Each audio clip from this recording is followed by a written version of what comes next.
Yeah. Margaret and I were talking before about how this particular group of young men never made it to Texas, which is probably just as well, because I don't think we'd have gotten out of the state alive. No, but we did make it to Boys Town in Los Angeles. This is West Hollywood, actually, this is taken. And I think we completely, nobody really got the irony of the Adonis Theatre going on, but I did.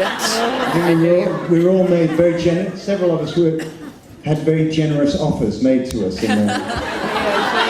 Anyway, I'm going to read chapter 31, Legal Age. One thing I discovered on tour in 1981 was that girls in all languages liked taking drugs with me. Even though I had a girlfriend back home, my horror of lonely hotel rooms meant I would go to any lengths to avoid sleeping in them alone. Coke, I was beginning to realise, was an effective insurance policy against that eventuality. I'd been a nerd at school, I wasn't a jock or an intellectual, and had never had a regular girlfriend as a teenager. Now I only had to wink in a girl's direction in a hotel lobby, backstage or at a record company party. And I had company until the morning. So what's the problem, you might ask? Well, the trouble is, and I didn't figure this out until I was almost 40, but there is something about an intimate encounter of that nature with someone you barely know that jars against the spirit. You want it, but it doesn't feel quite right. And when you start doing it night after night, week in, week out, your ideas about love and sex begin to get somewhat distorted. And jumping into bed like porn star Johnny is not as easy as you might imagine, especially with someone whose first name you're not even sure of. You feel awkward, or at least I did. Maybe it was some residue of Catholic guilt, plain old common decency. Hadn't Mother taught me something about this? The drugs and the alcohol serve to take away all these doubts, plus any inhibitions or insecurities I or she might have. I didn't want to be lonely, and the drugs ensured I never was. I'm a pin-up on thousands of bedroom walls, but the fear of loneliness is turning me into a cokehead.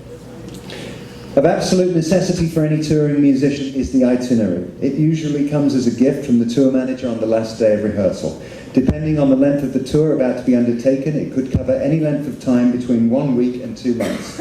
Page 1 lists the principals, the inner circle and the crew who are going to get the show around the world. All the numbers to call if in trouble are listed there. The management, the agencies, the travel agents, the local promoters. Then follows a page-by-page account of the destinations. October 3rd, Chicago, Band Hotel, Ambassador East, Crew Hotel, Crown Hyatt, Venue, Park West, and so on and so on.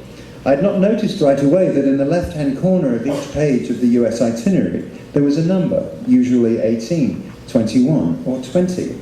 It was months before I was let in on the secret. The numbers referred to the legal age for sexual intercourse in that particular state. Apparently. The other necessity for the touring musician is the day sheet, usually slipped under the hotel room door while the occupant is still asleep. Regardless of the degree of befuddlement, the day sheet information was always quite clear. Today is October 3rd, it is Friday, you are in Chicago, today is a show day, sound check is at 4 p.m. You almost expected it to say, and your name is John.